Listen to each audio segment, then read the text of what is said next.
Development of the W15 back at Brackley is on full swing.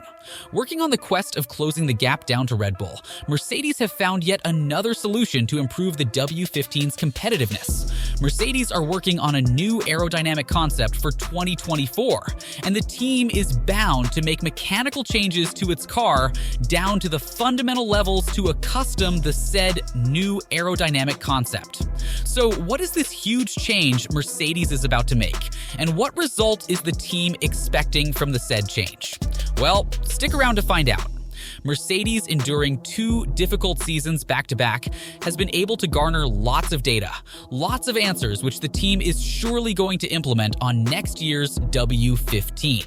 A clean slate was required for this to happen, and the team has made that tough choice, opening up new pathways for the team to embark on for the future.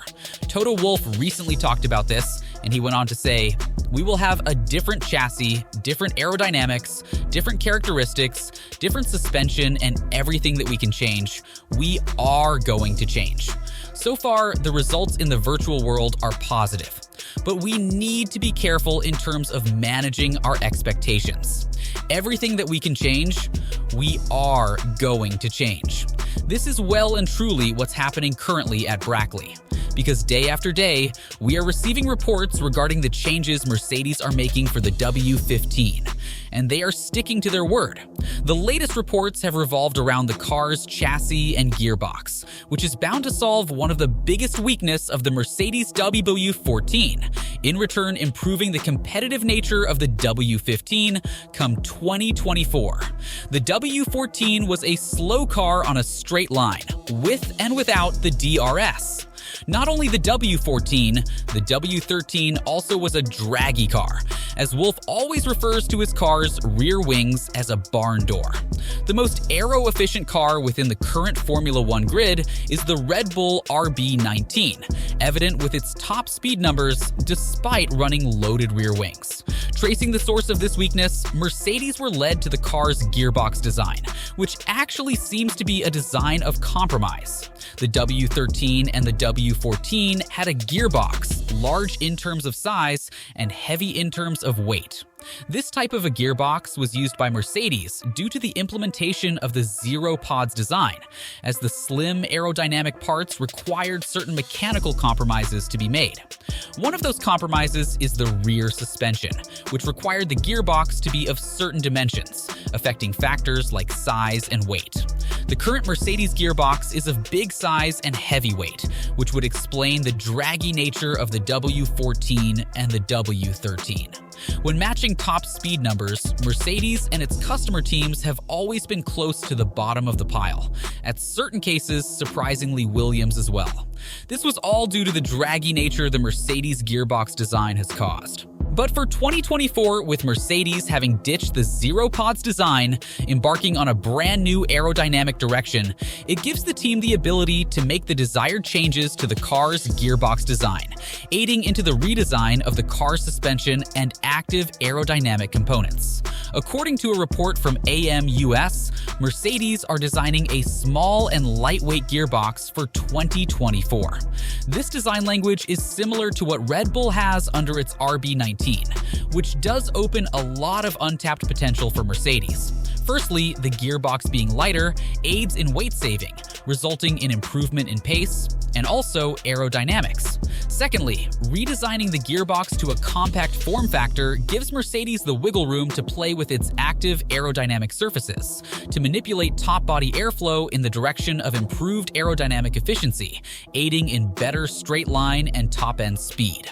Thirdly, redesigning the gearbox allows Mercedes to make tweaks to the car's rear suspension design, giving the engineers back at Brackley the opportunity to test out anti-dive and anti-squat, enabling a much more stable platform to both top body and underbody aerodynamics to work.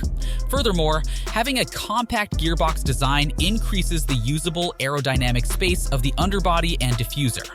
More usable space within the underfloor and diffuser means Mercedes will have the ability to generate greater loads from the car's underbody, which gives the team the flexibility to run less loaded wings, gaining an advantage in terms of straight line speed, yet making no compromise on the required amounts of downforce. or the team will have the ability to carry out a vice versa operation. Overall, Mercedes, with the said changes being made to the car's gearbox design, are aiming at improving the car's overall aerodynamic efficiency, combined with achieving better top speed numbers. This becomes useful in tracks like Monza and Spa, where aerodynamic efficiency is key. But this change also will bring noticeable gains to regular circuits, just like Brazil and Mexico. Take Mexico, for instance. The Mercedes W15 was around 4 to 5 kph on average slower than the Red Bull RB19. And during the entire race weekend, the loses Mercedes had towards Red Bull was purely top-end speed, while the W14 was able to match the RB19 on corners. So the improvement in aerodynamic efficiency with the changes being made to the gearbox design is vital and beneficial for Mercedes come 2024. When talking about the range changes Mercedes are making for the 2024 W15, team principal Toto Wolff went on to say, "We are changing the concept. We are completely moving away from how we laid out the chassis, the weight distribution, and the airflow. I mean, literally, there's almost every component that's being changed because only by doing that, I think we have a chance. We could get it wrong also. So between not gaining what we expect, catching up, and making a big step and competing in the front, everything is possible." This decision taken by Mercedes does come with a slight catch. The improvements gained by the redesign made to the car's gearbox not only benefits Mercedes, but that improvement will also be passed on to its customer teams, McLaren, Aston Martin, and Williams. Already with two teams running aerodynamic concepts similar to the Red Bull philosophy, handing out a gearbox which is practically suited for the Red Bull design will allow those teams to gain undisclosed additional performance, which could lead to Mercedes once again being challenged by one or even two of its customer teams come 2024. Mercedes are fully aware of this situation, the risk they are taking.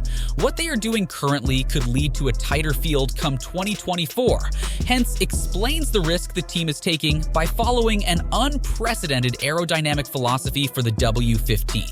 Certainly, James Allison is aware of the stakes.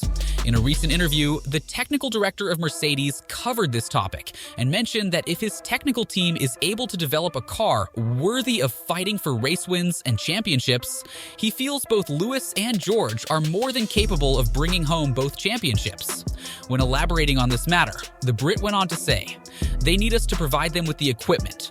Lewis has proven 7 times that he's world championship material, and he was the highest scoring non-Red Bull driver this year. George has made 1 or 2 errors in the year. But equally, you've seen very strong performances from him in a number of races this year. It's been quite a good learning experience for him in his second season with us. I'm certain that both men with the right equipment could both be world champions if they fought hard and well enough." It is that obvious. Designing and developing a new car from the ground up, new chassis, new suspension layout, new aerodynamic surfaces within a space of just 3 months is not a simple task, and Mercedes are seemingly aware of this. But that is a risk the Silver Arrows are willing to take, as the stakes are higher than ever before for the upcoming campaign. The latest developments, including the redesigning of the gearbox, are all things that will positively affect the 2024 car and the team. But what do you guys think? With all the latest developments we have heard about the 2024 W15, what are your expectations from Mercedes come 2024? Very much into your thoughts and perspectives in the comments section down below. And on your way down, don't forget to subscribe to the channel to get notified of our future uploads, to keep yourselves up to date about the 2024 Formula One season.